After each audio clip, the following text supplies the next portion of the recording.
now. So this basically is a scene from your one of your seniors. So basically she did this animation. So if I view from here, so basically she did this half body animation. And of course I lost the carrot in the importing process. Um, but doesn't matter. It's just for lighting demo.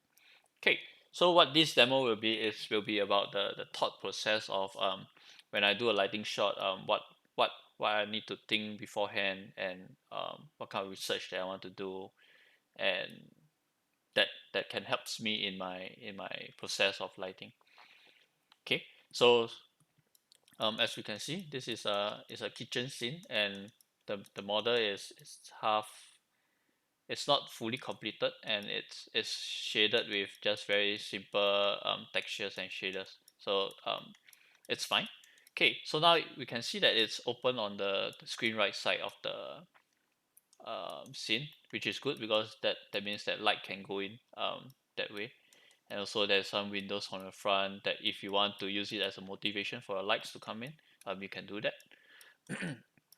Okay, so for me, what I like to do is probably I will do a night scene here, and I will do the main light source will be this lamp that comes down to her, and then probably I want to get a rim from pretending the screen right side here is a window, because now we can't see the right side, so we can do anything we want to it. So I want to get a rim from screen right that outlines her pose, and I want to get a key light on her face that helps shape her face and give some read to it.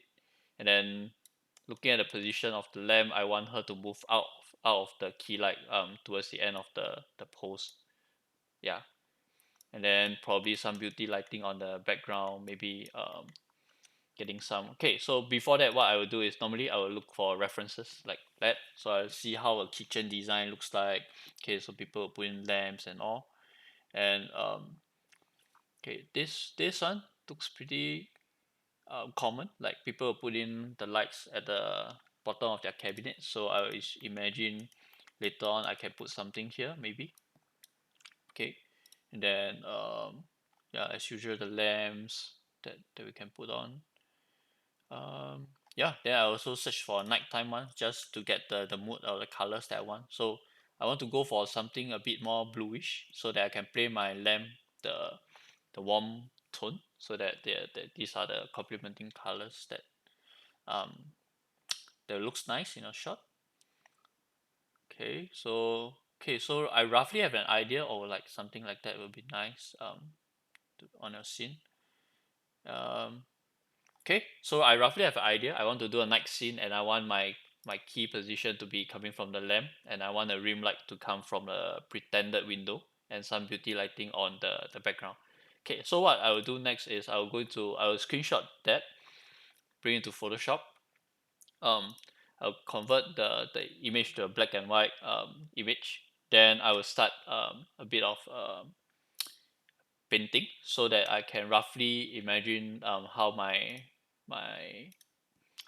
oh sorry, come on. So I can roughly imagine how my lighting will be. So probably I want to have the warm light that hits here, and then because it will hit this part of the scene, right? So I want it to hit around this area, and then it will shape your character, something like that. Okay, we don't want to go too frontal because that will basically flatten out your character. Then I imagine I want a cool rim that comes from the screen right side. So so this will be my rim, and then my key will be this one. Come on. I need to turn off the GeForce experience thing. Key. Yeah. Then like I said just now, we will probably want to do something like a beauty lighting to probably like some of these areas where we get a bit of the downlight from some this. And then I imagine other than the lamp, usually uh kitchen will have some ceiling lights or something that will help to give some lighting to my background, at least to help pick up some interesting details on the geometries. Okay, so that's my rough idea. Okay, so then I will go back into my scene. Okay, so what I will do first is I will normally create an environment like, so my sky dome, and of course we'll name it properly, LGT underscore env. Okay, then we'll create a group for it to make sure we organize our scene properly. Okay, call this the light group. Okay, and inside there I have my light env. Okay, so first thing I always do is go into my attribute editor, go to my light. Okay, my env light is, we always want the camera visibility to be 0, so we don't accidentally render the alpha of the environment light by default. Okay, so now we can test a render. Okay, so this is by default the environment light and how it looks like. Then like I said, I want to do a night scene, so I probably want to shift the colors to a bit bluish. Okay, maybe let's try something. Maybe I want to add a ramp. Then I want to get the top to be a bit bluish tone, the blue tone. And then maybe bottom I want to get a bit of maybe a bit of purple. Not maybe not so saturated. Okay, so something like that. Let me just test render, see how it looks like. Okay, that's too saturated. So let me just adjust this. No, still too saturated.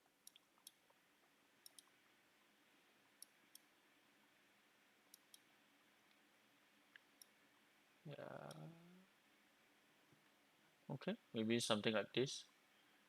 Okay, maybe the purple is too saturated. So let me just.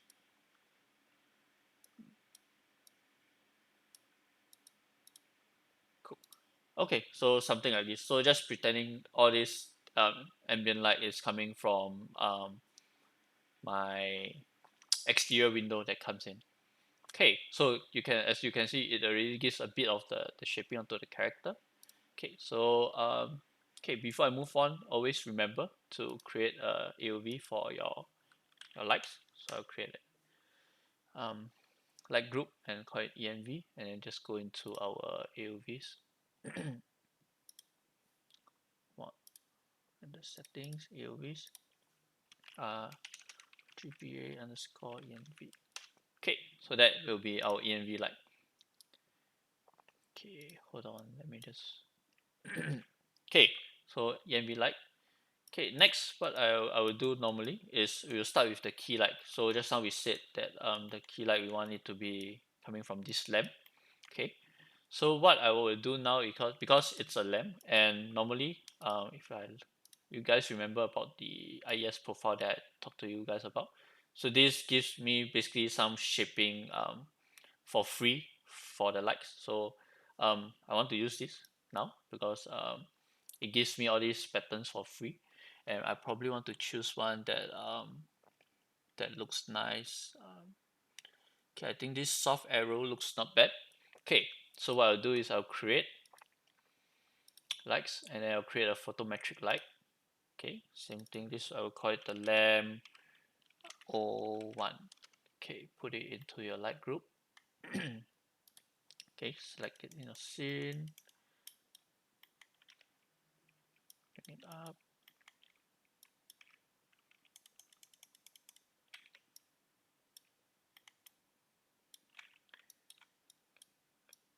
Okay, okay, so something like that. Okay, and then we want to put in the Ies profile for this slide. So go to your attribute editor, photometric file. Then I will need to go to my stash, then Ies profile, and just now we say soft arrow. Okay, so I'll put in this Ies profile. And then of course we want to add some exposure to it. Just try 15 first. And I want a warm light, so let me just use a orange light. Okay, render. Okay, so before that, remember I'll create an AOV. So lamp 01 to render settings.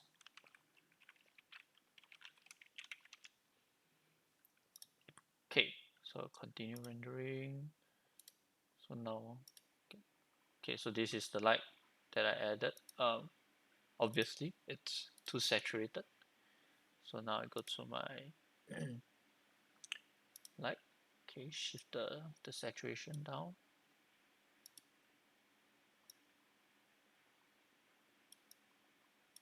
Touch. Cool.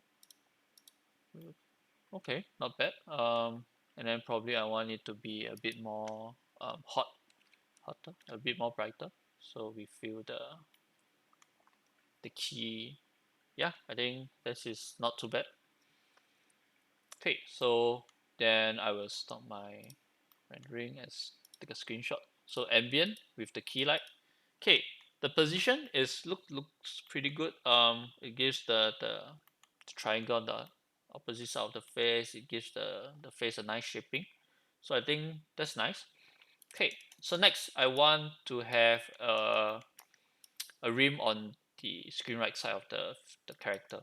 So I will use this lamp to pretend as the motivation of the light. So what I can do, I will just duplicate this lamp light and then rename it to O2. Change the AOV to O2. But I don't want it to be the same warm light because I want the cool and warm light cool and warm light in this scene. So I will just go to this, change it to a cool tone, and then shift the light out. Okay, I will just put it at where the lamp is first and see what it gives me in the render. Okay, I'll just do my render. Okay, wait. Always remember to have your AOVs so that you can check what those lights specifically they are doing to your characters. Okay, so now go back. Okay, go to my lamp tool. Okay, you see that the shaping is not as nice as I wanted it to be. I want it to give me a nice outline of the character. So first, the exposure probably is too low. Maybe 2 stops more. Let's try 18.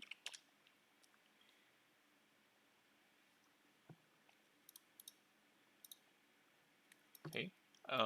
Okay, not too bad. But the shaping not very nice. So now it's when we'll go in. Okay. So you go in and then we'll start reposition this because we people cannot see this lamp, so we can put wherever we want the light to be to undirect where our light is hitting the character. So I just shift it a bit more backwards. Now it's too back. Nope. Let me just shift it a bit closer. Yep. Getting the nice highlight on the hand. Maybe I just shift it forward a little bit. Cool. This is giving me a nice read. Okay, just change back. Okay. Not too bad. Probably a touch too frontal. I just shift it back. Okay, just a little bit. Okay, cool. So that is with the rim light added. So now you can really see that our scene starts to come alive, and then we starts to have nice shaping onto the characters, and the lighting is starting to come alive. Okay, so what's next is our background now looks super dull. And what we can do is okay, so just now our reference, let me just take a look at reference again, has this downlight that it's at the back of the cabinets. Okay, so what I can do is I'll create another area light. Okay, so this will be the down light. Okay, just put in down light, give it an AOV. Remember to create. Okay, then now okay, as usual we need to position it at where it's supposed to be. So we shift this.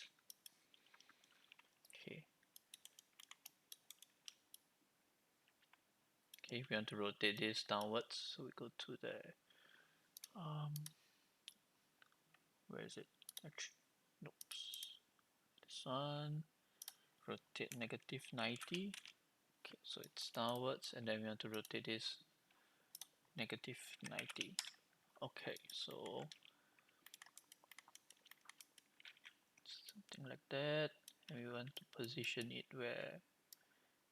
Okay, so I want to imagine that it's here. So I'll just scale it accordingly. Okay, maybe a bit thinner.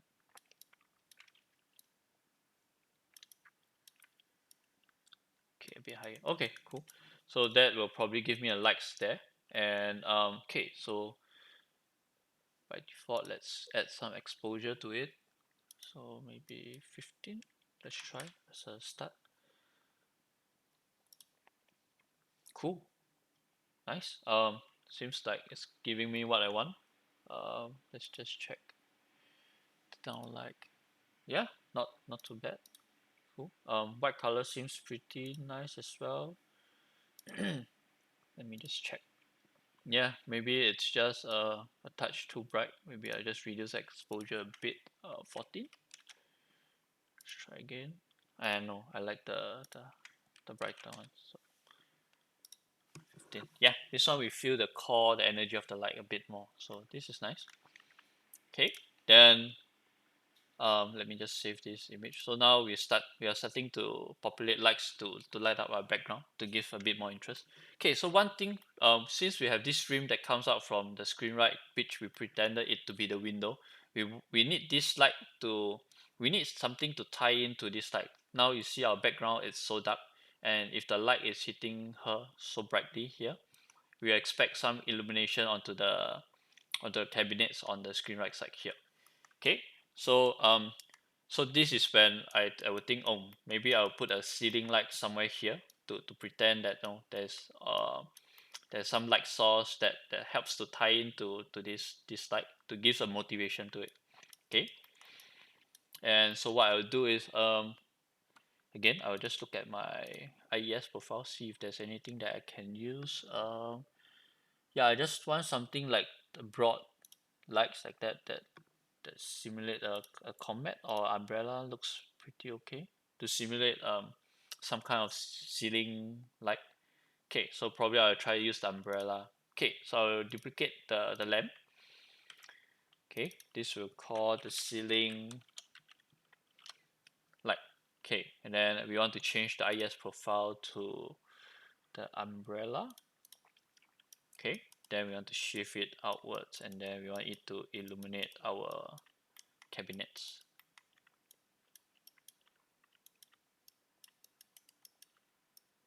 A little bit. So this will give some nice shaping. Maybe we don't want to be so center, we offset it a little bit. Okay, we're keeping it as the same color so you feel the connection, and create an AOV for it, don't forget. Okay, go to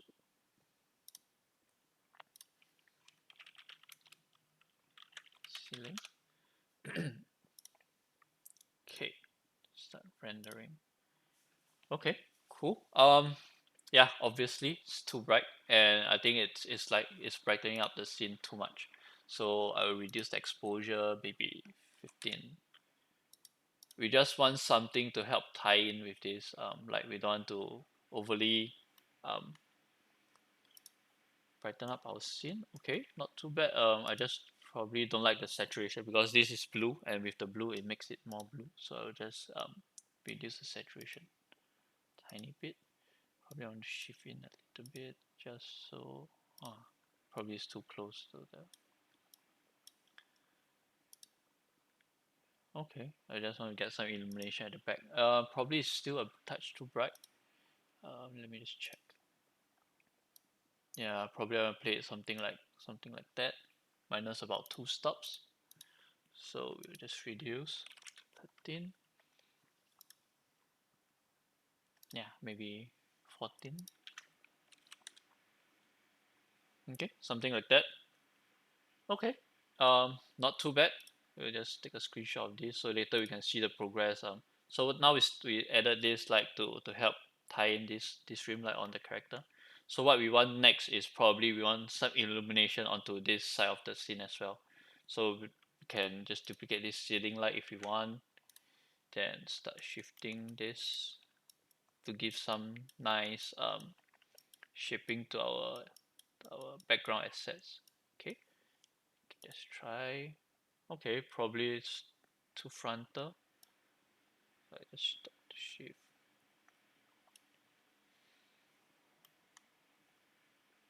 Yeah, it's too bright there. I don't really enjoy the light being so bright there.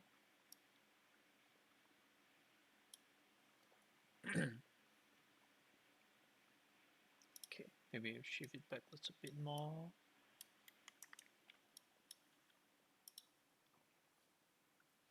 I don't like the pattern that is casting on the wall. Shift it outwards a little bit.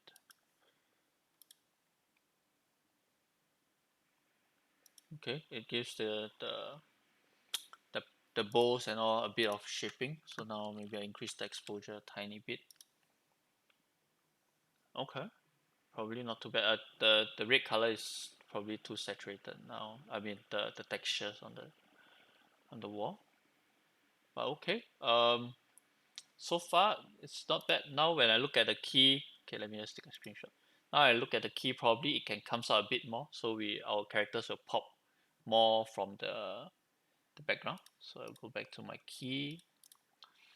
That's my key, lamp 1, and then probably increase half a stop more. Let's take a look. Okay, not bad. I think if we increase a bit more, it would be too blown out. Let's try. Yeah, it is too much. 16 and a half is pretty okay. Okay, so so at this point of time, let's say I'm satisfied with my lighting already. So I will just let it resolve a bit more. Uh, okay, okay. Since it's a demo, I don't need to let it resolve until all the noise are cleared. Okay, I'll just save a screenshot. Okay, so let's look through how this whole process is done until this point of time. Oh, so we have basically just a few lights, 5, 6. Then we start with our ambient. We put in our key light. We start adding our rim light. Then we start adding background lights onto our set. Okay, add in another ceiling light, brighten up the ceiling light, rebalancing the overall image. Okay, so once I'm happy with this, what I'll do next is probably I will split the character, render the set separately, but in this demo, I will just keep everything as one, and I will put in the depth of field baked in with this camera. So how we do that in Maya is we'll go to our camera. So I'll go to my render cam. Okay, select the camera, go to its shape, scroll down, you go to your Arnold tab here. Okay, enable depth of field. So enable DOF. Okay. Um so by default the focus distance and all for all hours will be different. Because I just reinstalled my Maya, so these are the default settings. Okay. Focus distance means where the focal point will be on this image. So for example, this I want the focal distance to be at the character. Okay, so what I need to do is I need to select a geometry that is I cannot select my character because it's a reference or something. I'll just select the knife which is closer to it. Okay, so before I already have this set up, but if you guys don't have this display information, so you go to display, um, hit up display, and you turn on object details here. Okay, once you do that, and if you select a geometry, and it tells you distance from camera is 141.1912 units. Okay, so what we will do is we'll go to the camera, go to the focus distance, and we'll punch in the same number, 141. Let's just round up, 142. Okay, then aperture size basically means the bigger the number, the more blur your background will be. So let's just start with 0.5 first. Okay, and then let's do a render. Okay, and you can start seeing some of your stuff starts to get defocused in the background. So if you see what it had before, okay, so probably it's not too obvious. You can see it subtly, it's defocus. But say you want to exaggerate this look, you can just punch in the higher values for the aperture size. Then you get a really blur look on the back. Okay, and of course, the higher, the more blurry your background is, the more samples you'll need to resolve all this the resolution. So you'll end up increasing your AA samples a lot to compensate for that noise. Cool. So that is the defocus, and the blade. The aperture blade basically means like, okay, for example, let me just save this. And then let's just do a crazy say maybe for 3. So it will I do not have a highlight that. So basically it gives you a 6 gives you a slightly rounder shape. So for example, if I give a 3, right, sometimes you when you look through your when you're doing your photography, if you only have 3, basically it gives you a triangle bokeh. And the more blades your lens have, the rounder your bokeh will look. So what I normally do is I'll go to the internet, and I'll look at the lens that I'm using. Probably I just randomly find a lens. So this is the 50 mm Nikon lens, and if I scroll down, you see that it's a rounded 9 blade lens. So I will change this to a 9 one if I want to mimic this lens effect, and then um, render from there. So so sometimes when you have a very bright pink highlight, you will see the pattern change if you change the blade, the number of blades. So like a 3 will give you a triangle, and yeah, think probably 2 is a bit too much defocus. Let me just put back to just 1.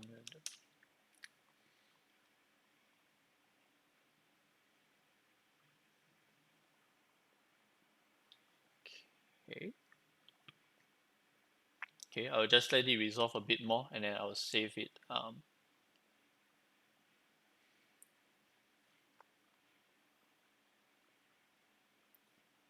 Cool. I think I'll just stop it here. But of course, normally when you render, you'll just let it resolve a lot more. Okay, I'll just save it here. Okay, and I will save this file.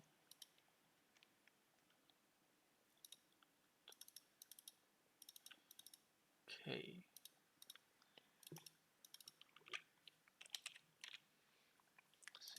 Then that will be my okay. So before I close this off, just now we said that we want her to move out of that light at her ending pose. So let's just double check at our ending pose and do a render. Cool. Looks like she exits the cone of that top light towards the end. Cool. That way, when we render it on once, we will see the transition between when she exits that top light. Nice. And in cases where the top light is still too much, then you'll play with your spread or your cone angle, just so it's nicely designed that she exits towards the end of the shot. And it's nice that the rim towards the end gets brighter. It enhances the pose stronger, which is a nice look. Um, yeah, I quite like it. I will just stop it here, take a screenshot. Cool. So we'll just go through again. So we start with an environment light. I'll add in my key light to start off. Add in my rim light. Then we'll start adding all the beauty lighting to our backgrounds. Okay, rebalancing the lights. Then add in the defocus if we need. Then test other frames to make sure it does not break. So let me just also test a frame at the beginning, just to make sure nothing broke. cool. Yeah, it still gives me a nice feeling of the shot. So yep. Yeah. So that's it.